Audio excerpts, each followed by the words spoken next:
Hello. Good afternoon, everyone. Topic allotted to me is penalty and offences. I have a big challenge before me that post lunch I have to keep you all awake. Otherwise, there'll be a penalty on me. That's what the organizers have said.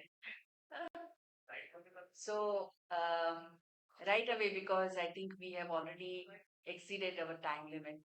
So, we will start with the topic right away. Under the GST law, penalties and offences have been prescribed. Penalties have been the quantum of penalties, magnitude of the penalties also has been given. There could be many questions as to how the penalties have to be levied, under what circumstances, and what should be the magnitude or volume of such penalty. The sections which contain such provisions start from 122, which is a very popular section. When you talk about penalty, you normally indicate section 122 because there are all offences lined up in that section attracting the penalty. But thereafter, up to 130, we have the sections which deal with various kinds of penalties as well as detention, seizure, confiscation of goods, etc. All these provisions.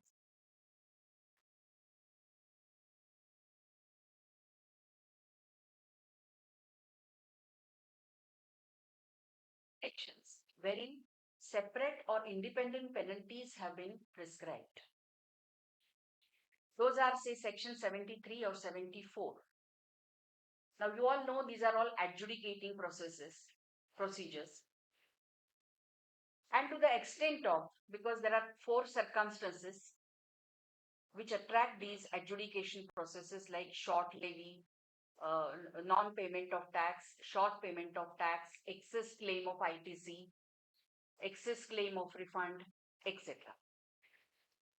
Now, all these are considered as offences as well as attracting adjudication processes. Now, once you go into the process of 73 or 74 proceedings, there are penalties prescribed under subsection 9 thereof. 73 deals with those kind of cases where there is no or willful misrepresentation, suppression, etc. Whereas 74 deals with cases of I mean, that's not necessarily so. If the officer feels that there is a fraud or misrepresentation or willful suppression, etc., that's the case of 74. I mean, both the sections in subsection 9, we have the prescribed penalty, which is either 10,000 or 10% of the total tax liability arising out of such adjudication. Under 73, it is 100% in case of 74, whichever is higher. So the magnitude of the penalty is also given there. Now the question is, does it automatically apply to you? Normally in the adjudication processes, you will find that the officer gives you a show cause, and whatever answer you may give, whatever reply you may give, it results into a liability succeeded by interest and then penalty. So they become sort of, a norm so far as the adjudication process is concerned. But for the same offense, penalty is provided under section 122 as well. So the question arises whether there should be penalty twice, once under section 73-74 and again under section 122. The answer is clearly no, because of section 75 subsection 13, which says that, we will deal with that whenever for the same offense you cannot be levied penalties twice. This is what the section says. And in view of this section, for the same kind of offenses, we cannot have penalties twice. But the prosecution can be there. So prosecution is an independent, procedure, and that will take place in case you are covered by those. Today's topic doesn't cover the prosecution, so I'm not going to deal with that. But 132 section almost, resembles 122, but with an addition that there should be an intention or malified intention to evade the tax, claim excess, ITC, etc., etc. Now, in those cases, 132 will apply, and in the cases chosen by that section, the prosecution will be launched against you. So, unless and until you cover the parameters of section 132, the prosecution cannot be started against you. This is what the penalty. Now, there are certain cardinal principles as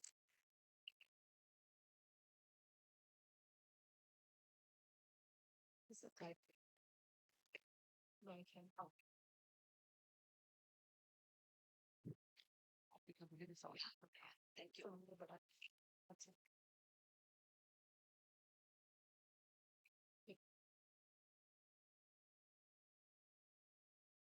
See, there is always a doubt coming in the minds of the dealers as well as consultants whether the penalty in a particular case would be attractive, even if I have not done something deliberately. In short, there is no element of mens rea, culpable mind. In spite of that, next.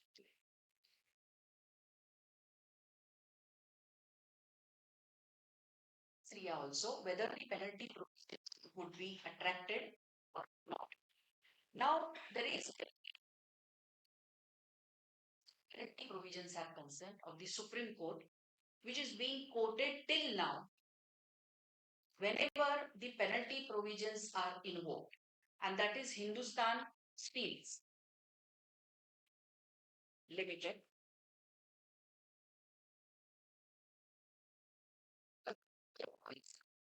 This is the 25 XTC. I'll just read out principles laid down by this particular judgment, which is supposed to be a judgment so far as penalties are concerned. The Section 9, one read Section 25 of the Orissa Sales Tax Act. Penalty may be imposed for failure to register as a dealer, but the liability to pay penalty does not arise merely upon proof of default in registering as a dealer. An order imposing penalty for failure to carry out a statutory obligation is the result of a criminal proceeding, and a penalty will not ordinarily be imposed unless the party obliged either acted deliberately in defiance of law or was guilty of conduct contumacious or dishonest or acted in conscious disregard of the obligation. Penalty will not always also be imposed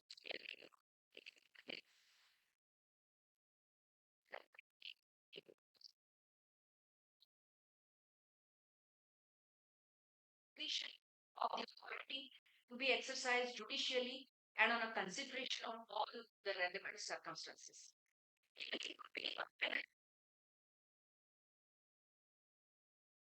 The penalty will be justified or breach of provisions of the Act or where breach flows qualified belief that the offender is not able to act in the manner prescribed by the statute. So clearly the Supreme Court has laid down the principles. Even if there is a minimum penalty prescribed, it's not necessary that you should live. Therefore, the principles of natural justice have to be scrupulously followed as far as penalty is concerned. There has to be a show cause notice that the opportunity of being heard must be given to the dealer or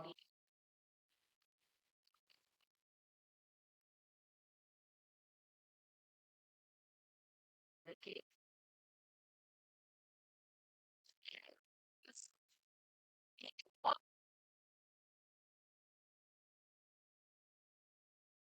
Empty formalities sometimes. So it is also very that there has to be a meaningful activity of being heard to the dealer in the case of penalty. Then after that, is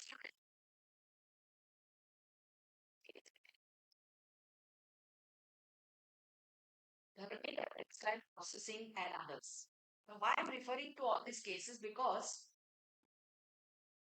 these are from the basic principles that penalty, just because there is a provision under the act, should not be levied on everybody, just because there is some breach or violation of some rule or provision. Now, Dharmendra Textiles was referring to some of the sections under the excise law as well as under the Income Tax Act. And the provision there was if there is a concealment or inaccurate concealment of receipts and inaccurate particulars given in the returns. In that case, the penalty was attracted and he shall be levied. These were the words, shall be levied. The Supreme Court therefore held that it is a civil obligation. So you have to look at the penalties in such a way. It is a civil obligation and you don't, you know,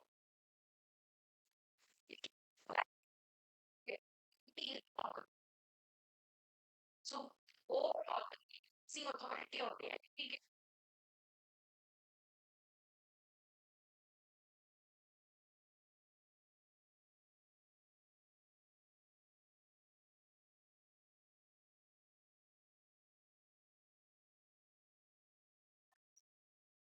said, and they distinguished between a civil obligation and other kind of obligations.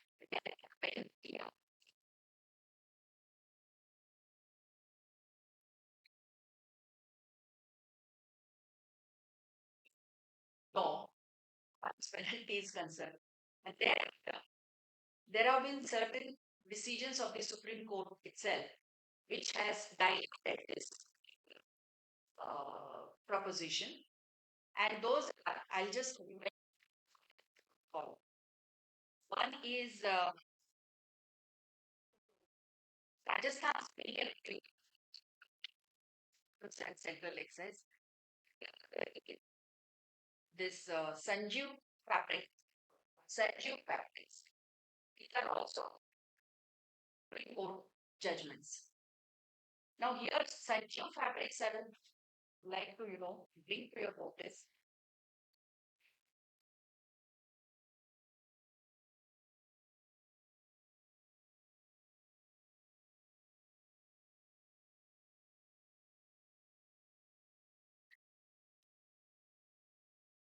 As observed, in examining whether mens rea is an essential element of an offence created under a taxing statute, regard must be had to the following factors. One is the object and scheme of the statute. Second is the language of the section and the nature of penalty. So everything needs to be seen under the act. It's not that one factor because it will be shall be paid. It doesn't mean that you have to impose the penalty in whatever may be the reason. for not doing a particular act or omission of the act. So that is not so. So far as 122 section is concerned under the GST law, the case law so far which has evolved has held that if the penalty is levied and there are circumstances to show that the RP has not deliberately done that act or omitted to do that act, in such circumstances, the penalty can be deleted. So far as 122 is concerned, they have accepted that the penalty, although some minimum penalty has been prescribed or maximum penalty has been prescribed, sometimes it is whichever is higher. In spite of that, they have held that you should stick to the minimum penalty of 10,000. I will refer to that case law later. So what the courts have seen, that whether you are attracting that penalty which is giving rise to that higher amount, like the entire tax evaded, 100% of that tax evaded, and rupees 10,000 whichever is higher. So normally the tax evaded will be higher, so you attract the penalty of that amount. But if in first place you don't attract the penalty because of the circumstances exist, then it is only 10,000, which is a minimum penalty that may be levied. That's what the courts have held, and this seems to be the trend. I mean, I did not come across any such case law which has very elaborately dealt with this particular aspect. Whether you should treat that as just a uh, what to say, not a purposeful defiance of law, and should not levy the penalty in such cases. So this is so far as the levy of penalty and the compulsion to levy the penalty is concerned. Next year. There are 21 offences which are there under section 122. And what is the measure of penalty there? Rupees 10,000 or an amount equivalent to the tax evaded or the tax not deducted under 51, short deducted, deducted but not paid to government, or tax not collected under 52, short collected or collected but not paid to the government, or input tax credit availed or passed on or distributed irregularly, or the refund claimed fraudulently, whichever is higher. So 10,000 and this amount, whichever is higher. So naturally that amount of tax would be higher and you would be attracting that penalty. But as I said, one has to see the circumstances of the every case and then decide whether penalty. So, but adjudication process normally ends up in levy of the penalty. You will always have to file appeal, unfortunately. Then next year. Now let us start with, I have made broad categories of the offences under 122. Offences involving supply of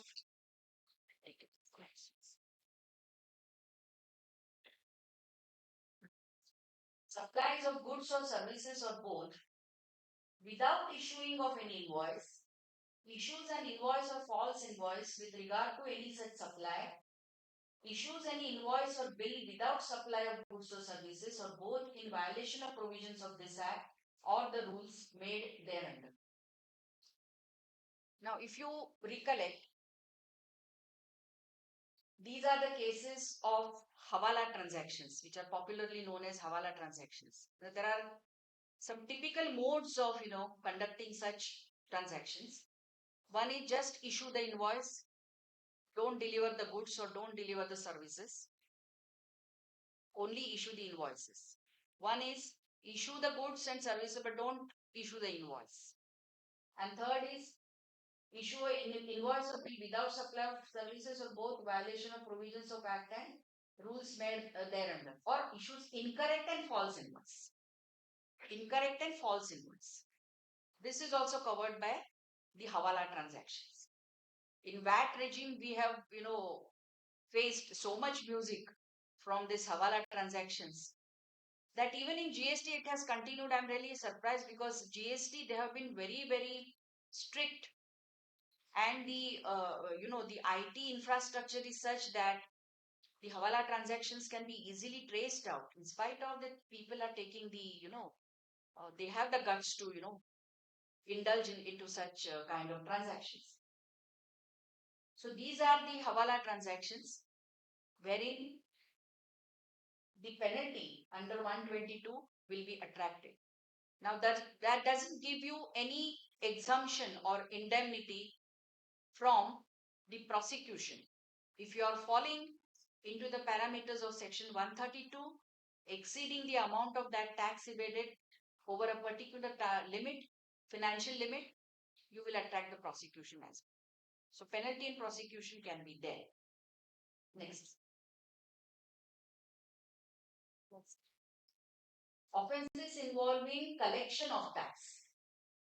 Collects any amount as tax but fails to pay the same to the government beyond a period of 3 months from the date on which such payment becomes due. Now, this case which I have referred in the end, this clear, secure services, this is of such a nature. In that case, they had collected the amount on the tax on their services. They could not pay it for 3 months because it was a COVID period and they had some financial problem. So they could not pay the amount. After 3 months, they paid the amount. So they were called for paying the penalty equivalent to the entire tax amount, which was running into 28 lakhs, total 56 lakhs. So 10,000 naturally less than that. So the officer sought to levy 56 lakhs of penalty on them on account of this late payment of tax collected by them. It was held by Allahabad High Court that the tax was finally paid. They had some difficulties and that's why they couldn't pay it within 3 months. But when they paid, that shows the bona fides on their part. And that cannot be called as a tax evaded. So when it cannot be called as tax evaded because they have themselves paid it. So it doesn't naturally lead to the levy of penalty equivalent to the amount of such tax. So that penalty was fixed only. Collects any tax in contravention of the provisions of this act but fails to pay the same to the government beyond a period of 3 months from the date on which such payment becomes due. So they have given the period of 3 months over here, but if you look at the periodicity of the returns, it is 1 month. But they have given you this leverage by giving a period of 3 months. If the collected tax is paid into the government treasury within a period of 3 months, but of course the late fees and interest will be attracted. So there is no, exemption from that. But the penalty in such cases would be attracted. But as I said, in appropriate cases, the penalty also may not be levied to that extent. Penalty is payable only after 3 months, interest of penalty will have to be paid. Provisions of section 76 to be seen, collection of amount representing the tax. Ramakrishna Kulbantraya SC judgment. Now this also needs to be mentioned over here in the sense there is clear-cut provision under the GST Act which says that you are barred from collecting the tax in excess of your liability, like we had the provisions under MVAT Act, and because of that CST Act, etc. So there was prohibition to collect the tax in excess of your liability. Section 76 doesn't say that. It only says that if you collect it, whether your supplies are taxable or not, you have collected something by way of a tax, then you got to pay it to the government treasury. Now, the person from whom you have collected such tax may ask for the refund. If your supply is taxable to some extent, but you have collected something in excess, to the extent your liability exists, the collection will be appropriated towards that liability. The excess will be deposited in a fund, welfare fund. And the person from whom it is collected, he may apply for the refund of such tax. But it doesn't clearly say that you are barred or prohibited from collecting the tax in excess of your liability. So the only obligation upon the dealer is to pay that tax which is collected by him into the government treasury. Now, why I am referring to Ramakrishna Kulwantrai, this is a very, I would say, very landmark judgment so far as the forfeiture of the tax is concerned. Forfeiture happens when you collect something tax where you have no obligation to pay that tax and in contravention of the provisions of the Act. Normally, in the indirect tax, you are allowed to collect the tax which you are supposed to pay, but that is always limited to the liability you have, not in excess of that. This was a case under the BST Act, and there the Supreme Court has observed that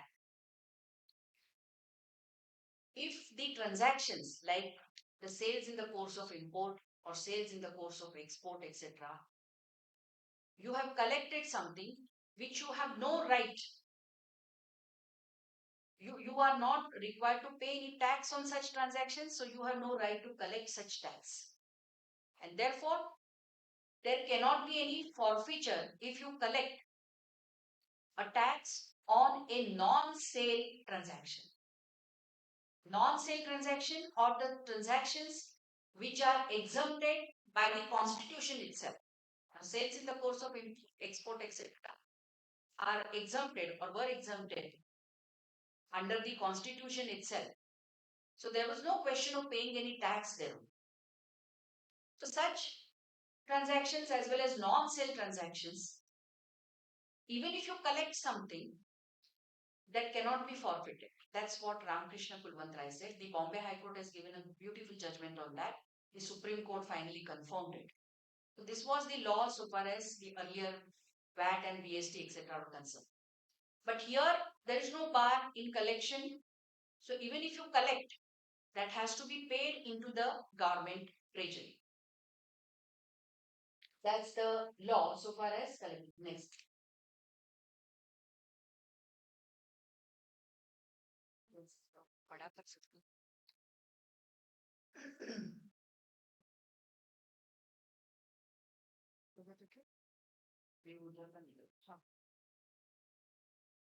Yeah. Fails to deduct the tax in accordance with the provisions of 51(1), deducts tax which is less than the amount required deducted, and the said subsection where he fails to pay to the government under subsection 2 thereof the amount deducted as tax. So some of the authorities have been asked, one of them is government authorities, and they are supposed to deduct the tax. Everybody is not supposed to deduct the tax and pay it to the government. There are certain prescribed authorities under section 51. One of them is the government authority. I have just taken one example. Actually, this is not falling into the topic, but still. Government authority means an authority or board or any body set up by an act of parliament or state legislature or established by any government with 90% or more participation by way of equity or control to carry out any function entrusted to a municipality under Article 243W of the Constitution or Panchayat under Article 243G of the Constitution. So this is the definition. This is definition contained in explanation to section 2 bracket 16 of the IGST Act and in clause ZF of section 2 of notes under exemption notification 12. 12 is an exemption notification, very exhaustive one, and you have the notes below that which clarifies some of the definitions. Now what does this mean? What does this mean? So there are definitions given. One of them is this governmental authority, and they have defined it in this way. Now in this case, National Institute of Technology, NIT, which was providing the manpower for the technical resources, there was a joint venture of Government of India and Government of Tamil Nadu, where 90% of the funds were being given by the government, either this or that government. Now it was held that if you look at the definition is equity and control, but the funding 90% was also taken as equivalent of control, and therefore it was considered as a government authority. Shapurji Palanji also you can see held condition regarding 90% or more participation by way of equity or control under so and so constitutional amendment articles applies only to the second condition, that is established by any government, and not to the first condition. So 90% equity and control doesn't apply to the first one, set up by an act of parliament or a state legislature. Once it is proved that it is set up by an act of parliament, like our Institute of Chartered Accountants, so then it is a government authority.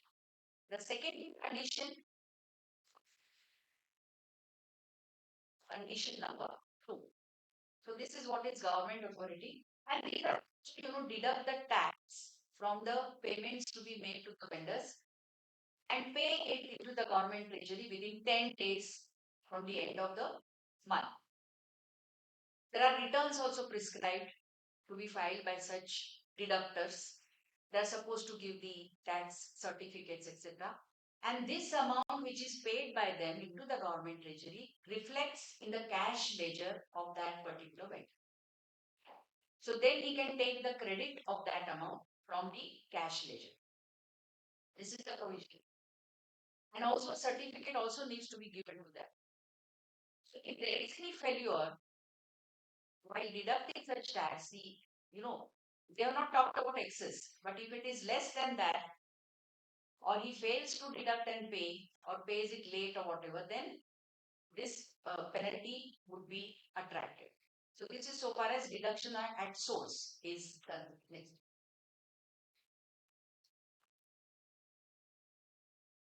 Next.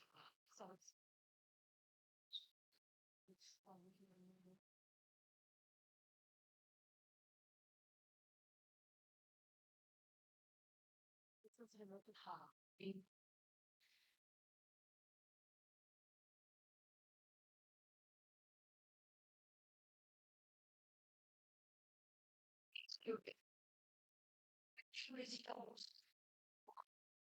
fully or partially in contravention of the provisions of the Act or rules made thereunder. Now, what are the provisions?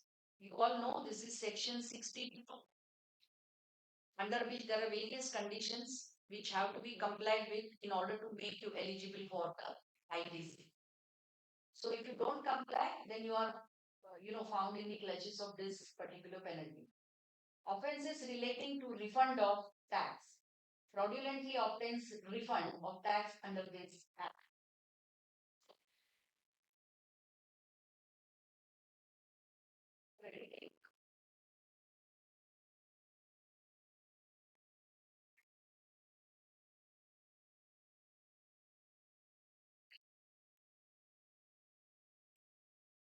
Distribute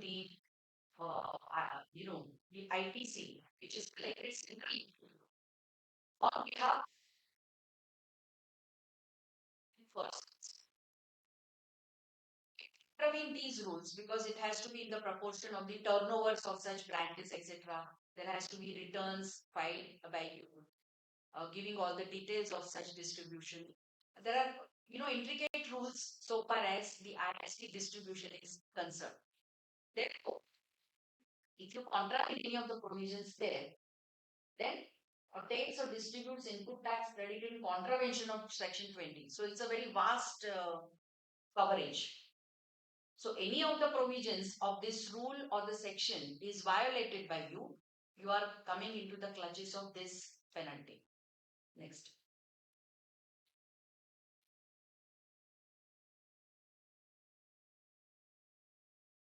Offences involving fraudulent intention, falsifies or substitutes financial records or produces fake accounts or documents or furnishes any false information or return with an intention to evade payment of tax due under this act.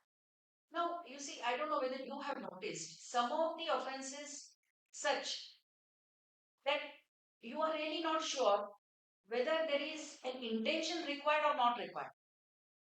But here, if you look at this language, you'll find that with an intention to evade payment due under the Act. So some of the clauses, there are 21 clauses, as I said, in subsection 1 of section 122. Some of them very clearly say that it is with the intention of evading the tax, whereas some of them are just simple ones. If you do this, the penalty is attractive. Like obstructing the officer. Now, what is obstructing? We'll see later. Or maybe the contravention of section 20. Now, that may not be deliberate or with an intention. Failing to register yourself. I am not aware that I crossed the turnover, so I did not apply for the registration. That may not be deliberate. So that the onus will be on the person to show that he is not coming under this particular provision. Offences involving fraudulent intention is liable to be registered under this act but fails to obtain registration, furnishes any false information with regard to registration particulars either at the time of applying for registration or subsequently, suppresses his turnover leading to evasion of tax under this act, supplies, transports or stores any goods which he has reason to believe are liable to confiscation under this act, section 130, confiscation of goods. Issues any invoice or document by using the registration number of another registered person. This is also interesting. Now, this could happen so, and to just give you one example, an interesting example. In some of the commodities, especially steel, etc., or metals, it is a common procedure or practice in the industry to procure the supplies through some brokers. And because of this, some people have come into trouble. See, in steel or metals, the variations in or the grades of the metals are so vast that in order to get the particular grade from the market becomes a big task or challenge by itself. So there are some brokers engaged in the market. If you tell them, I want this particular grade, and this particular type of, metal. So then they will search in the market and they will find the right type of, commodity for you or goods for you. And they will get it. And they'll give you some bill also with GST number, or earlier it was VAT number, whatever it is. So you have nothing to, if you, find it on the portal, the number is there. But actually, the goods have come from somebody else. It is not the same person who is giving you the bill. So this kind of things used to happen, which is a kind of hawala transaction itself. The person who's receiving the goods is not even aware that he's getting the goods, and he's made the payment also through bank and everything is proper. But it so transpires later that the goods have not been delivered by that person at all. They have come through some unknown sources, and this person has taken the ITC, not knowing that this is coming from some other source. So this is what happens here. Now, there may be malified intention, there may not be any malified intention, but this is what is liable to penalty. One will have to show that this is just an human error, that a different number has been put, whatever. Tampers with or destroys any material evidence or document. Of course, the wording itself will show that this is an unwarranted act. Disposes of or tampers with any goods that have been detained, seized or attached under this act, section 129. That's the section where they have the detention and seizure power. And if you try to, flout those rules, then you will also be liable for the penalty under this section. Next. Offences involving procedural lapses. Obstructs or prevents any officer in discharge of his duties under this act. Now, this this is ambiguous. What do you mean by obstruction? Because according to me, this is very subjective term. If I tell him the officer comes to me on a raid and he tells me I want this particular document, I say it is in the godown. I'll have to have some time to get it. And if he thinks that this is obstruction, I'm purposely doing it.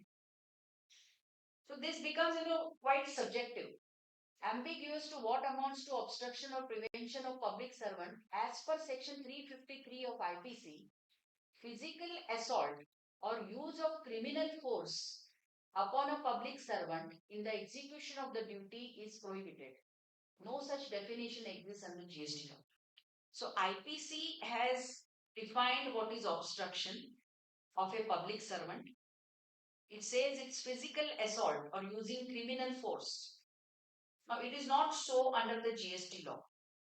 So it has a wide coverage so far as obstruction is concerned. So one will have to be very careful while dealing with the officers. So these are the offences. Now, for example, I will also deal with those cases. Okay, I'll do that later. Fails to keep, maintain or retain books of accounts or other documents in accordance with the provisions of this act or rules made thereunder. For this, you can see section 35 and 36, read with rules 56, 57, 58. Also see section 31.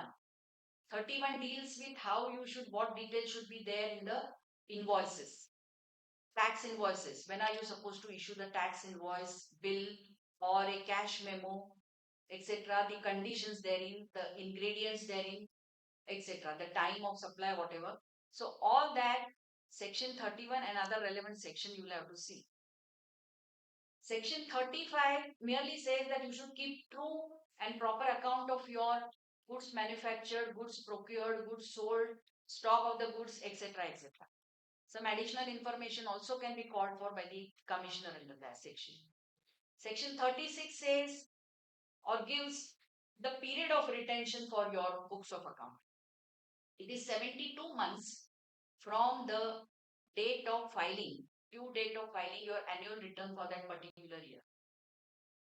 If you have no proceedings open against you, but if you have any appeal, revision or any other proceeding open against you, then until such proceeding is closed, you will have to retain your books of account up to the time of 1 year.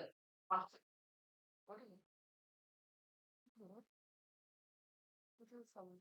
1 year after the closure of such proceedings.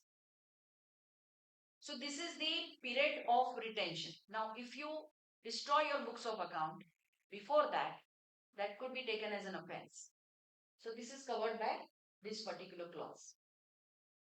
Fails to furnish information or document called for by the officer in accordance with the provisions of this act or the rule made thereunder, or furnishes false information documents during any proceedings under this act. So this is also not giving any information. There were separate penalties under that. Here also there is a separate penalty for doing this. Now normally I was talking about the other sections where independently you have the penalty provisions like 73, 74, 76 also, where they have said that it is collected and paid late or not paid, etc. Or the tax evaded arising out of the entire proceeding. And the penalty is in relation to that tax. Now, these are some of the offences which are not quantifiable in terms of money, but still they are offences. So, there are provisions say that section 157 says that to levy penalty in case they find there are certain other acts or omissions on the part of the RP which attract the penalty under this section. So apart from that 10,000 and 10% of the tax payable or 100% of the tax payable, you will also attract the penalty which cannot be quantified under in terms of money. Okay, so that also has to be borne in mind. Next.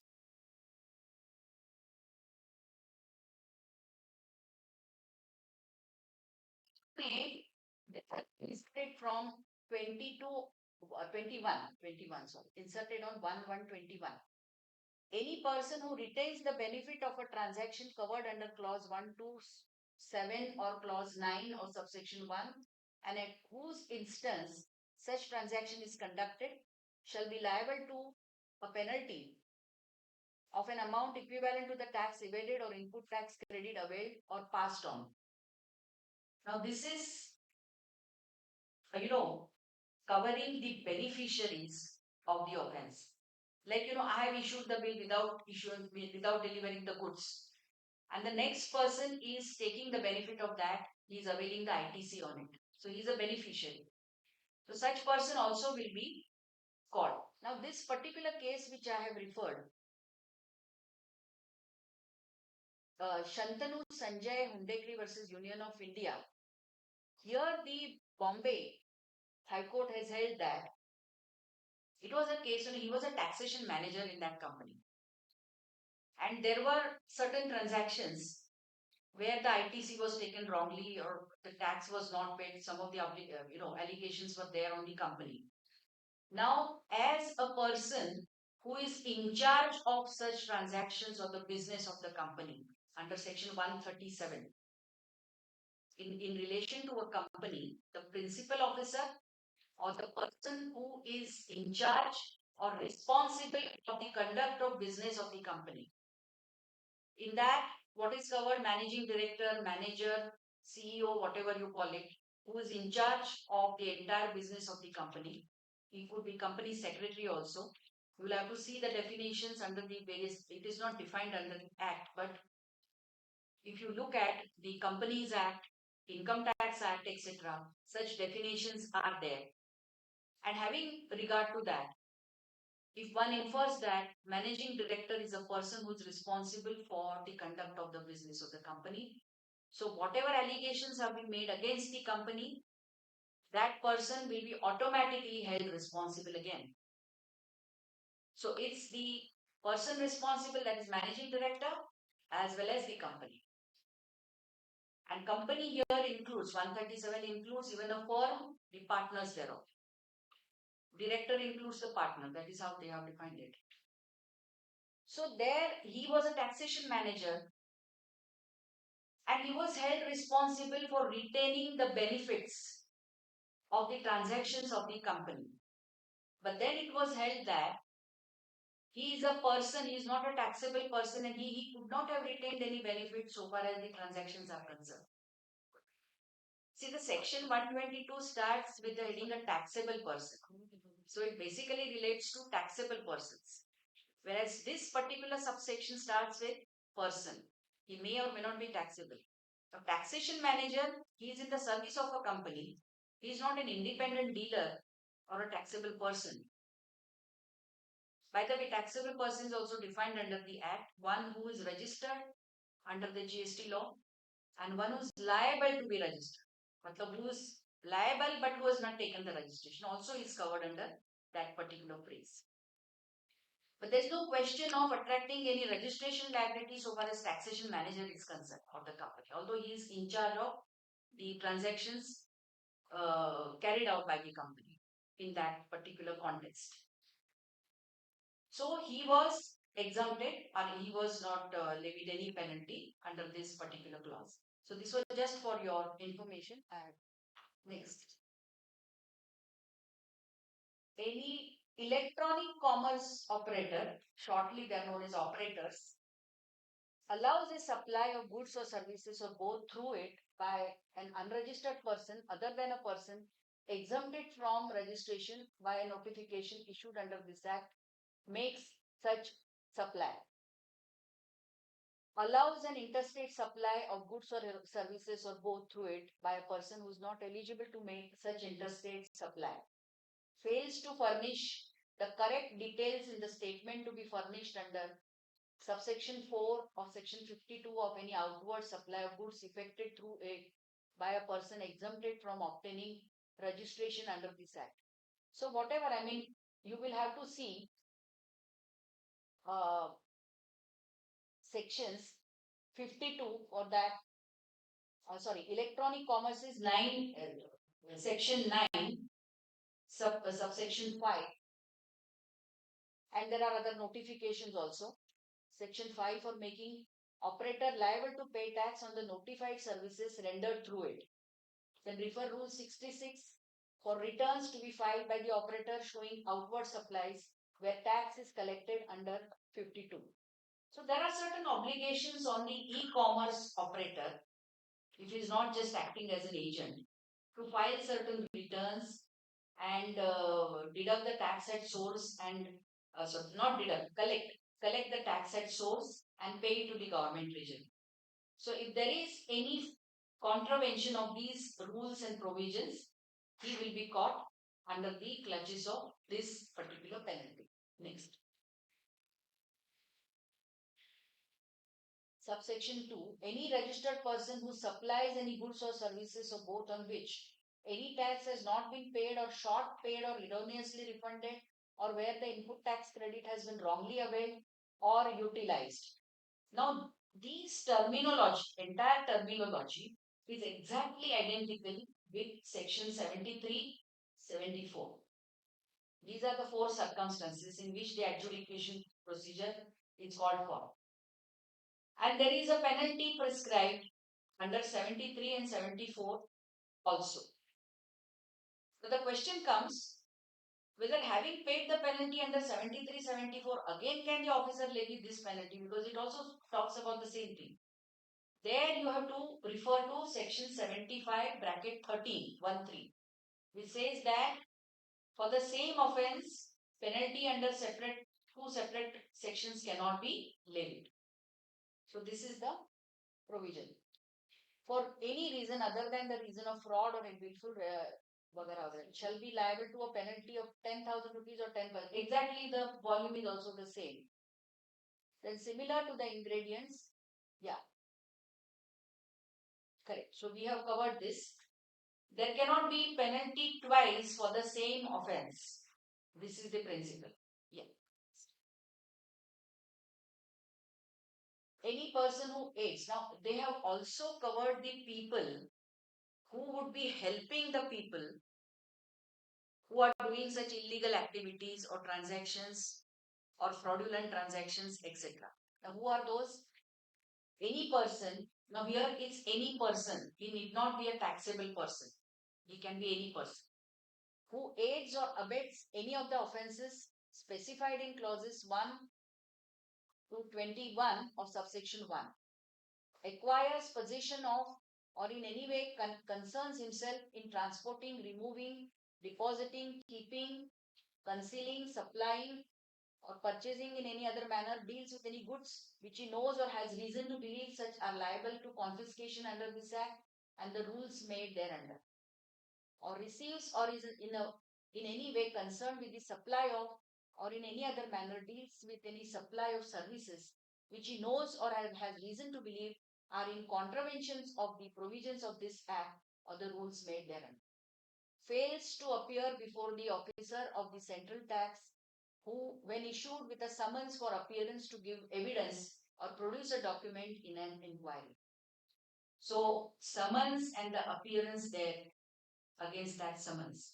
This is a liability against that person, and he has to, fulfill the obligation under that particular provision. And he has to appear. We have seen the case of Arvind Kejriwal, who has not appeared for the summons. But that's under a different law, but still, once you apply those provisions here, there is a liability upon you. If the summons is issued for you, then you have to appear before that person. Secondly, shall be liable to penalty which may extend to 25 rupees, etc. Yeah, 25,000, sorry. Late filing of returns attracts late fees of 100. Yeah, this late fees. Now, surprisingly, there is no penalty for not filing of the returns, etc. But there are late fees. There is interest also. There are late fees also. In appropriate cases, they have exempted such late fees, if not interest. Late fees, see in the COVID period, they have given such notifications and they have reduced the late fees. But the consequence of filing late returns is late fees. And if you don't, pay the taxes at all, then the provisions of penalties will be, attracted by you, and thereafter the consequences will follow. Next.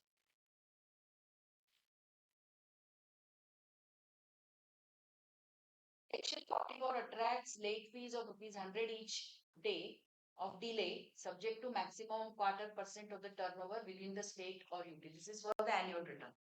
So there is a separate amount of late fees so far as annual return is concerned. I will take one issue regarding this in a later section. Next. Penalty for non-furnishing of information under section 150. Now, who are liable to provide information? They may not be taxable persons. But you see, the government always in need of the statistics or the information based on which they can issue the notices to the taxable persons, try to enhance their revenue. For that purpose, they want some data, some information from different persons. And they have this right under section 150 to call for such information from the given list of people. There's a huge list of large list of people, persons who are liable under this particular section, and they have to give that information, file the returns as required by the commissioner. If they fail to do that, then this penalty will be tracked. It is equal to 100 rupees per day, subject to maximum of 5,000. So there is a procedure given, the entire procedure. If you are filing it, not giving the information, if you are giving it late, and they have to issue the notice for it, and they have to say that you have to file this, otherwise the penalty will. All those procedures are there under that section itself. Now, having done everything, sending of notices, reminders, etc. If you don't file that information, then the penalty provision is also there, which is minimum, but still it is there. Next. 151 is also similar. Failure to furnish information on return without reasonable cause, or willfully furnishing or causing to furnish any information on return which he knows to be false. Section 151, the commissioner or the officer authorized by him may, by an order, direct any person to furnish. See, 150 was specifying the categories of people from whom the information can be taken. Here it's any person. So if the commissioner feels that we need an information from this particular person, they may ask for it.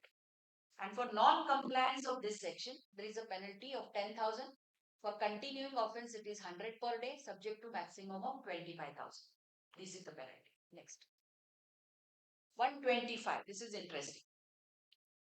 Now, 125, any person who contravenes any of the provisions of this act or any rules made thereunder for which no penalty is separately provided for in this section shall be liable to a penalty which may extend to 25,000 rupees.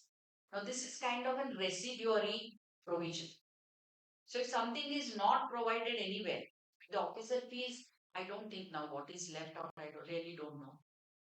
The officer feels that this penalty, this particular act or omission has to be penalized.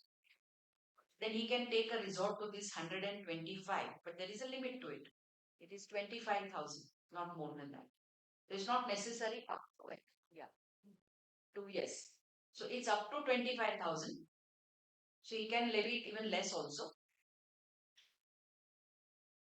One example I have given, filing of this reconciliation statement 9C.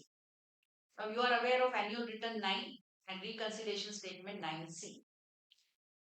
Now the provision is such that the persons who are crossing the turnover limit, say 5 crores of rupees, they are required to file the annual return along with this reconciliation statement. Okay.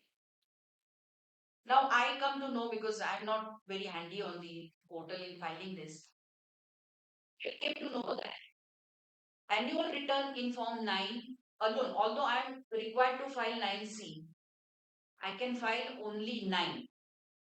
I will not file 9C somehow. In that case, is the penalty attracted to me? Apart from the late fees which are leviable for filing the annual return late. Now here, the annual return, which is in form 9, is supposed to be filed along with 9C, that is reconciliation statement. Now, when you file annual return without 9C, it does not mean that you filed the annual return fully, completely. And in that case, the late fees which are attracted under section 47 will take care of that. So there is one view, one school of thought that this is not attracted at all. And once you are attracting the late fees under section 47, then separate penalty need not be levied for not filing of 9C. This is one school of thought. Some people think it other way, that this is a separate offense and therefore it should also be. Next.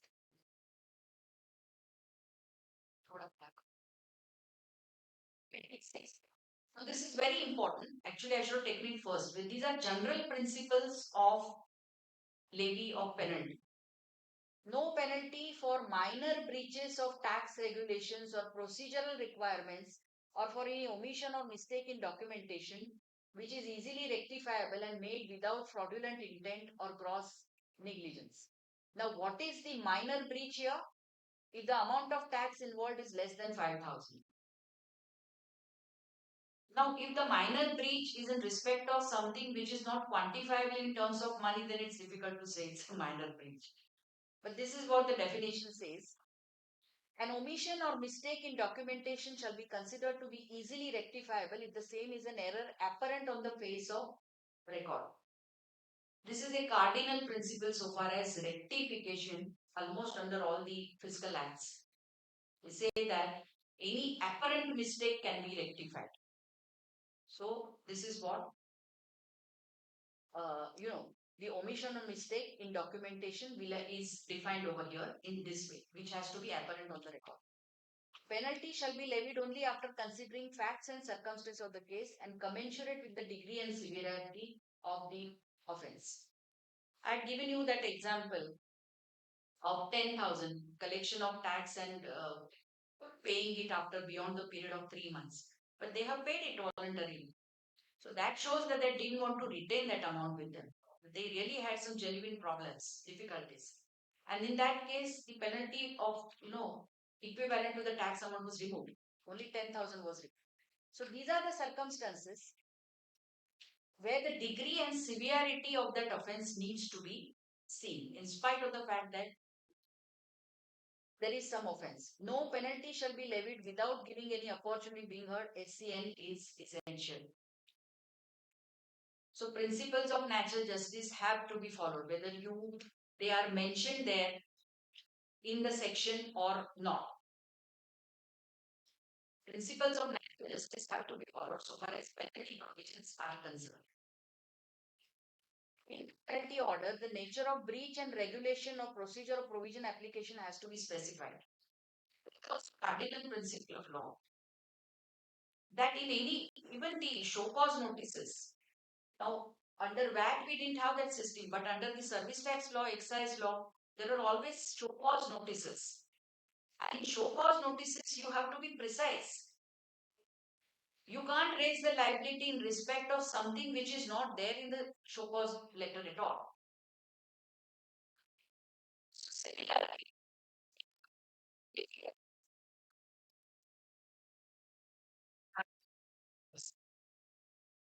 That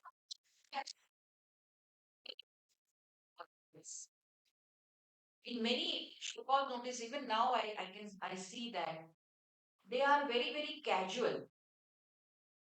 You attract the penalty under so and so section, that's it. But why? What have I done? So that needs to be, properly documented in that show cause notice. Otherwise, one can challenge that show cause notice itself. But there is a vast case law on this subject that principles of natural justice are not being followed. So mere giving show cause is not enough. It has to be very specific as to the nature and magnitude of the offense done by the or committed by the dealer. Voluntary disclosure of an offense to an officer about the circumstances of a breach of tax law, regulation, or procedural requirement prior to discovery of the breach by the officer is a mitigating factor when quantifying a penalty for that person. So if you're paying the 73, 74 are properly, very specifically are saying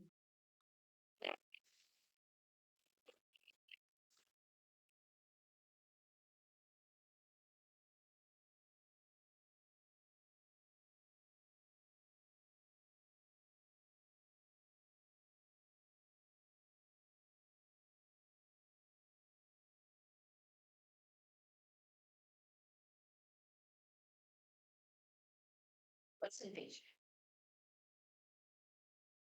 Now here I fail to understand because the case law which I talk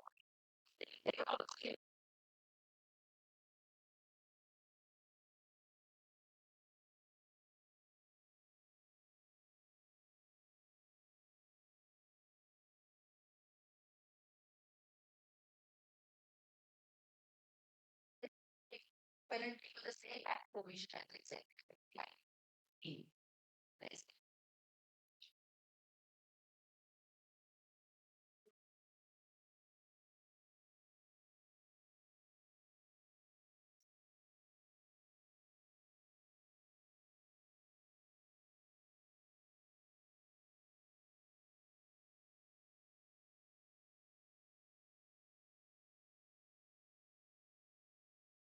The list of being heard. This section perplexed me, confused me for some time. Because if 122 is there and these individual sections are there which are also prescribing penalties, again, what was the need for this particular section? Independent section for levy of penalty can be taken during the course of proceedings or after they are closed, having regard to section 122, 125, and 126. So this is giving specific power to the officers. If you have not levied certain penalty during the adjudication proceedings or any proceedings under these sections, then still you can levy that penalty. Of course, by following the proper procedure to levy the penalty. Even after the closure of that proceeding. Because 73, 74, for example, they only talk about the penalty in respect of the tax headed. As I said, there could be certain acts or omissions which do not have financial implications, but they are attracting penalties. In that case, you can resort to this section and levy that penalty.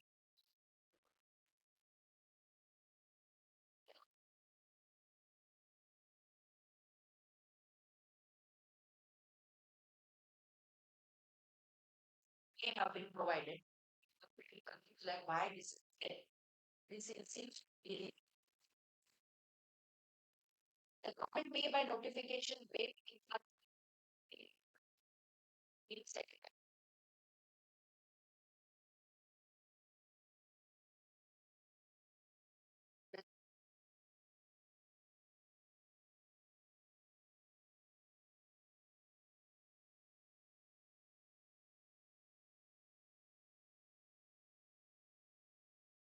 It is not a general power. Like, we have its revision powers.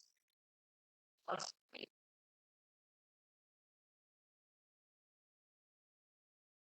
if you find an appropriate reason, you would remit or maybe much. Through such circumstances, you would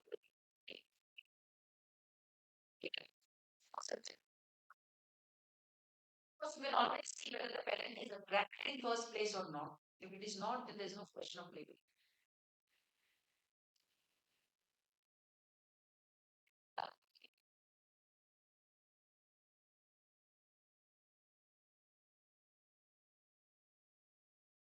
Transport vehicles contravening the provisions of e-way.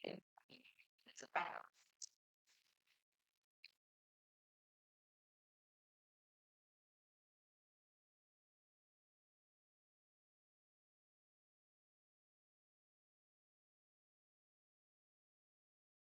measure of penalty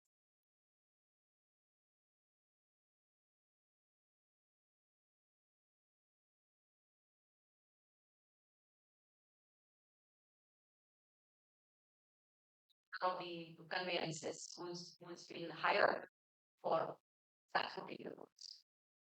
For that account, pay the penalty. We have pay in case of taxable goods. And in case of exempted goods, 2% of the value of goods or 25,000, whichever is less.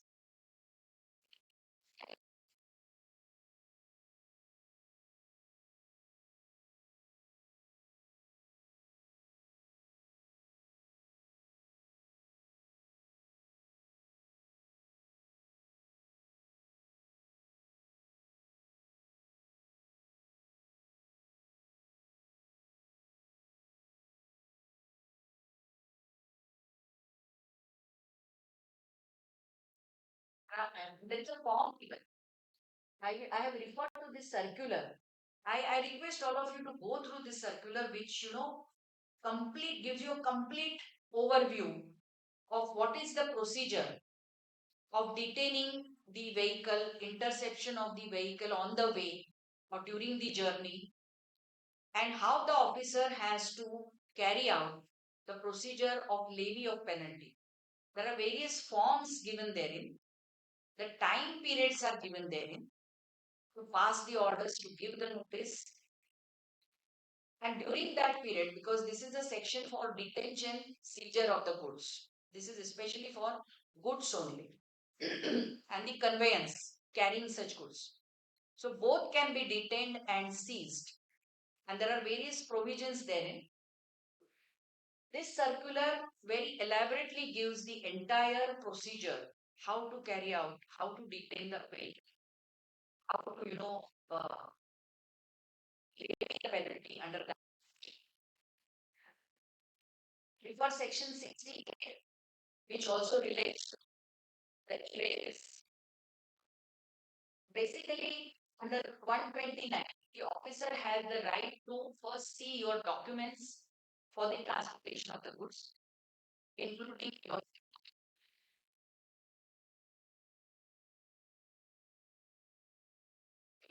company.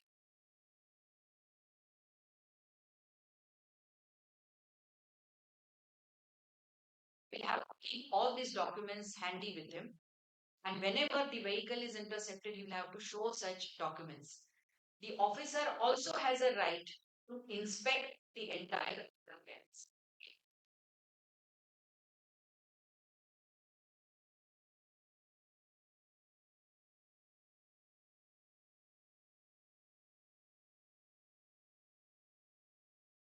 Detain, proceed, and goods and dispose them of as per the rules given.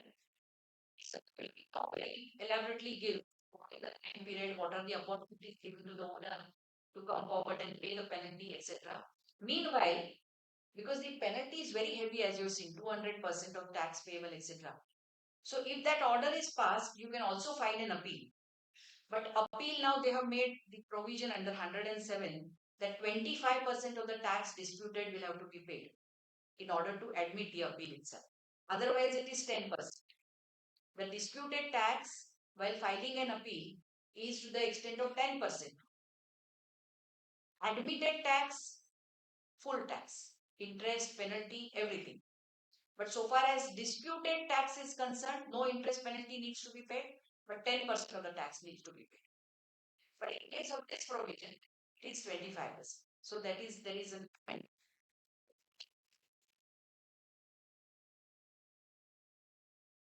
Regarding 129 was regarding the detention, seizure of the goods and inspection of the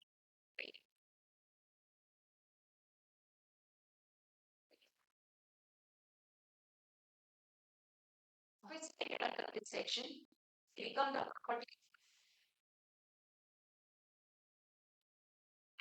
and they can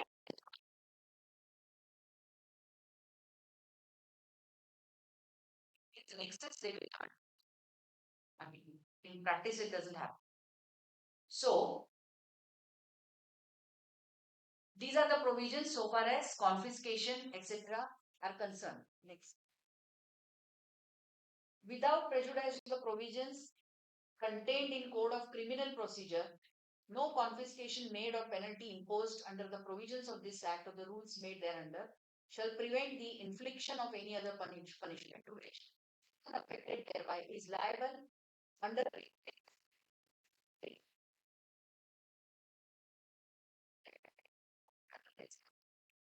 prosecution or other punishments under the Act or under any law. As I already said, now this is the mandate for that proposition which I said. 131, section 131. Other proceedings also like prosecution, etc., can be launched against the person if you are fitting into those parameters of prosecution. Next.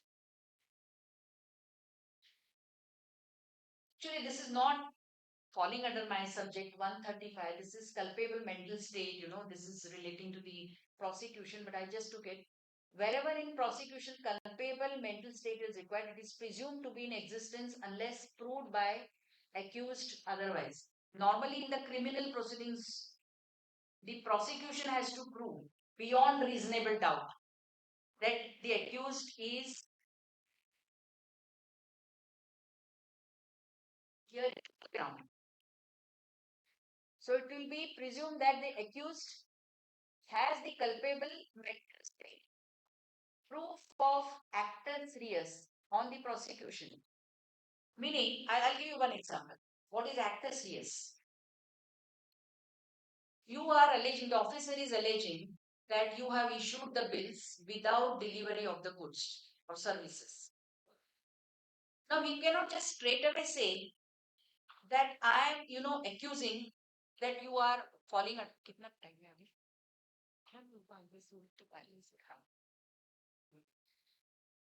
He cannot, accuse it in just air.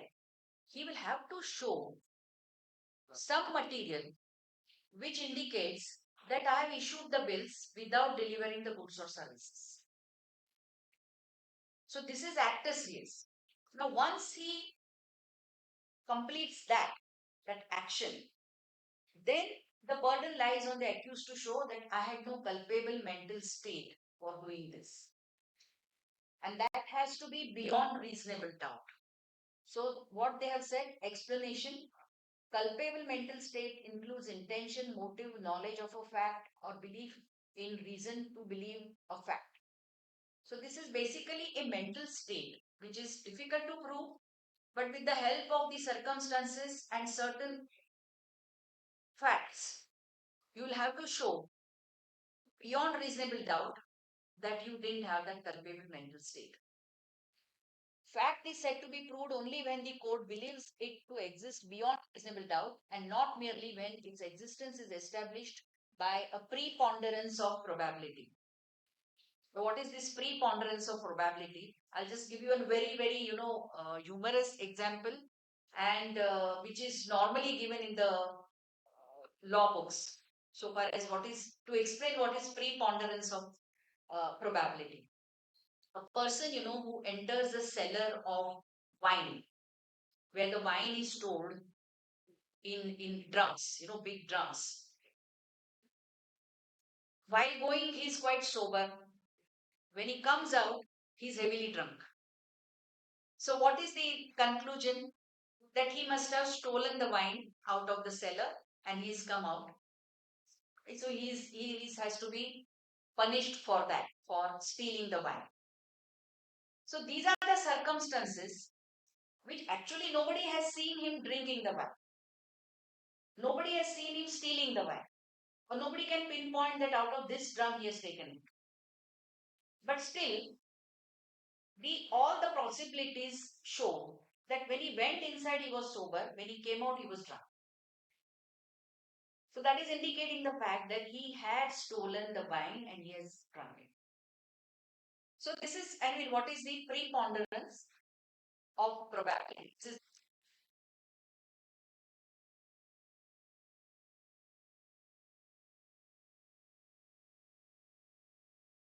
section 135, refer collector of customs versus Burmals. Observation is, I'll just read it out so it becomes very very clear and obvious of absolute proof being unattainable, the law accepts for it probability as a working substitute in this workaday world. The law does not require the prosecution to prove the impossible. All that is required is the establishment of such a degree of probability that a prudent man may, on its basis, believe in the existence of the fact in issue. Thus, legal proof is not necessarily perfect proof. Often it is nothing more than a prudent man's estimate as to the probabilities of the case.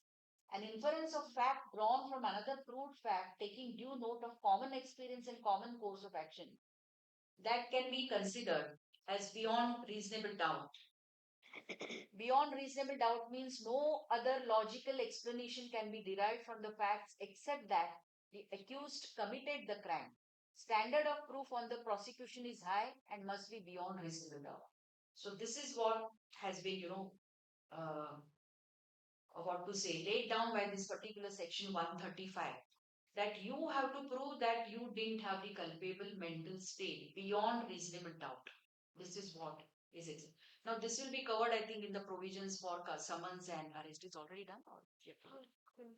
You can finish testing the next speakers. So, next, next tablet, 137.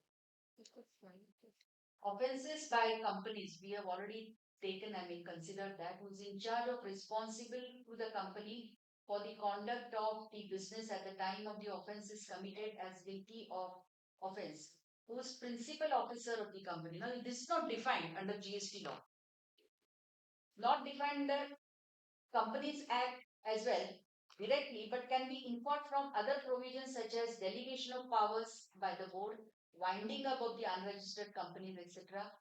He is a person entrusted with the role of performing key managerial functions and normally identified as managing director, CEO, secretary, etc.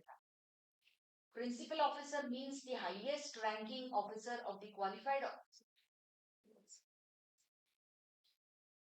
organization according to the written constitution, charter, articles of incorporation or bylaws. If offence is proved to have been committed with consent or connivance or is attributable to any negligence on the part of the director, secretary, manager or any other person, he shall be deemed to be guilty of offence unless he proves it was committed without his knowledge or he had exercised all due diligence to prevent the commission of offence. If you see the difference between the two clauses, the principal officer, like the managing director, CEO, or the secretary, etc., who are considered as principal officers who are in charge of the business of the company as such, along with the company, invariably they will also be, you know, levied the penalty or they will also be called for the penal action. Whereas the second part of it, if the offence is proved to have been committed with consent or connivance or is attributable. So this, covers any other person. But the condition is that it has to be shown that with his connivance and consent, this has happened. The action has happened because of his active part in it. And then only he can be convicted for it. So this is the difference between the two provisions. Company means body corporate, includes a firm and the other association of individuals. Last line it was not visible. Director means I can read that. Director means the partner of a firm also. That is what is defined under the law. Director in relation to firm means partner. Last line. Yeah. Director in relation to a firm means partner. Next slide. Last. It's the last. I just wanted to give you one case. I should have taken it at the time of when I was discussing section 76 with you. How the officers, their thought process. Once you understand that thought process, you can visualize what problems can be faced by you. Now I had one case with me where he had opted for composition scheme under section 10. He was a restaurant and there is composition of 5%. So he had opted for that composition thinking that his turnover will not cross, it was the first year, 1.5 crores. But fortunately or unfortunately, he crossed that limit. So immediately he started filing the returns. Again, for the restaurant, the rate of tax is 5% only. Now, the default on his part was he had collected this 5% during that composition period also. Because it started on 1st April, he was collecting the tax in the invoice. That was the default he made. And the officer caught hold of him. So he said, you will have to pay this entire tax. He had paid that tax. Although he had collected, he had paid the entire tax into the government regime. The officer said, you have collected the tax in contravention of section 10. Therefore, you will have to pay the entire tax once again. And that 5% which you have collected will become again the part of the turnover. And again, there will be a levy of tax on that. And the penalties, etc., will be apart from that. So to that, we had given a submission saying that once I opt for the composition, I am supposed to follow or observe all the conditions given in that section. One of the conditions is that I am not supposed to collect the tax separately in the invoices. Correct? I have contravened that provision. Okay? Then as per rule 6, I am automatically out of composition scheme. So as on 1st April, when my first invoice went, I had contravened the provisions and I have fallen back into the normal section 9, where I am an ordinary taxable person like any other person. So the entire tax which I have collected, it is as a normal person, normal taxable person, and I have paid it into the government treasury. So there is no contravention on my part. So no excess collection or no contravention of collecting the tax because I'm automatically out of the composition. This is, I mean, because of the peculiar provisions we have so far as composition is concerned. Now, this kind of defenses may not be available to you for all kinds of offenses. So that's the point. So penalties, as I said, one has to see the circumstances, whether they are attracting the penalty. The magnitude also can be minimized or maximized depending upon the facts and circumstances of the case. And the officer has to some extent discretion in levying the penalty, and therefore one has to be very careful while replying to the show cause notices proposing to levy the penalty.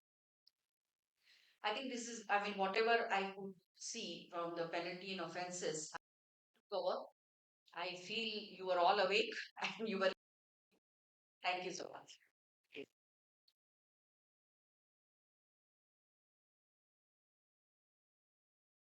I think you all will agree with very enlightening session. Madam has explained all the sections related to penalties and offences in a very detailed and lucid manner, and then too with the case law so that members can understand practical approach also with the technical approach. So we really thank you so much, Madam, for accepting the invitation and sharing your knowledge and spending your valuable time with all of us today. Really, thank you. Thank you so much. I recognize the presence of Rajiv Dukia, sir. Next, stay here for 5 minutes break. Another interesting question. Thank you so much.